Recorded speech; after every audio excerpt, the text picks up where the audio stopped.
Color correction.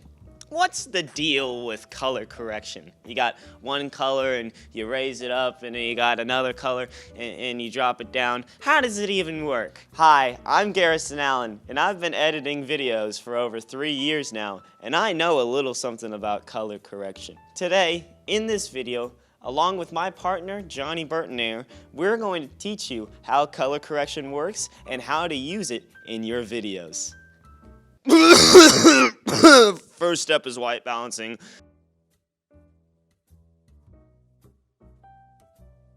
Hi, I'm Johnny Fix It in Post Burtonair, and today I'm going to teach you how to fix your color in post. When you started filming, you put the dial on auto, which is usually pretty good. However, you don't know that because you don't have control over it. So today we're going to teach you how to fix it in post. The cool thing about color is that it is really cool, or it's really warm. Now, if you had your dial set to be filming in the middle of the Arctic, then your footage isn't going to look right if you're filming on a hot summer day. So we're going to change this setting in Adobe Premiere Pro to fix it. First, go to the color workspace at the top of the screen. Then you will see on the left side a panel called Basic Corrections. And there's a bunch of other stuff. We're just going to click Basic Corrections for now. Then you're going to see white balance, and then you can change the temperature and the tint. So the temperature controls the red and the blue aspects of the camera. The tint affects how green and pink the color is. When you change the white balance, you're going to want to look at a part in your composition that's supposed to be the perfect white color. If you're looking at the scopes, you can see where it deviates, and when you move the red up, the red part of the scope moves up. Ideally, all of the red and the blue will come together and make a perfect white color. The most important thing is making sure that your white balance is consistent for every shot, because then it'll make it feel like it was shot in the same space. If you filmed one day with one camera setting and another day with a different camera setting, you're going to need to adjust the white balance to make it look like it was filmed on the same day.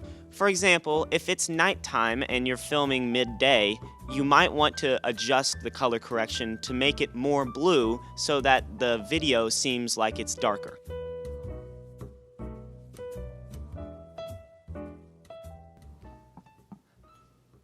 What are you doing over there? It's fine, I'll walk over there. Now we're going to be talking about exposure composition.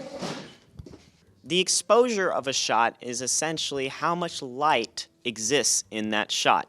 If you turn up the exposure on your shot will get brighter. But if you turn down the exposure on your shot will get darker. Ideally, you'd want your colors hitting at about 50 for proper exposure. However, that does not specifically dictate that that is the only way you should be exposing your film. You can, in fact, expose your film a little brighter and a little darker, specifically for affecting the mood, such as if you were, per se, in heaven, you might want your shot to look a little brighter. Contrast, if you take a look at the lumetri scopes, will stretch out the oscillations of your colors. It's the difference between the brightest pixel of your shot and the darkest pixel of your shot. The whites is the brightest pixel of your shot. You want that to be completely white. The blacks is the darkest pixel of your shot, and you'd want that to generally be pitch black. Hi, lights with Johnny Burtonair.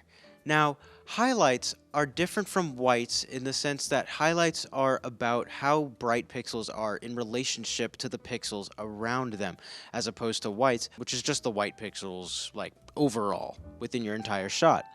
Now, for the shadows, it's like that, but the opposite.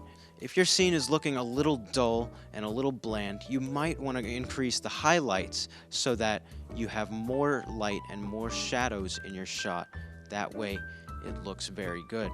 If your shot is looking too scary, too like low-key lighting, remember that one? Then you want to decrease your shadows so that they're less impactful on how the shot looks.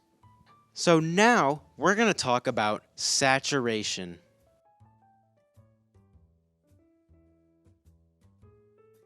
Saturation is very similar to exposure, but instead of the range of brightness, it's the range of color that's in your shot.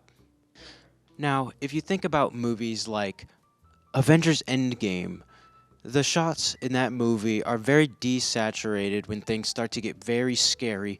So you can use desaturation to make your shot appear more serious or more depressed or something of that nature. On the other side, think about the movie Transformers. Those shots are really oversaturated, and that makes it look really cool and really vibrant, like you're about to have a really good time.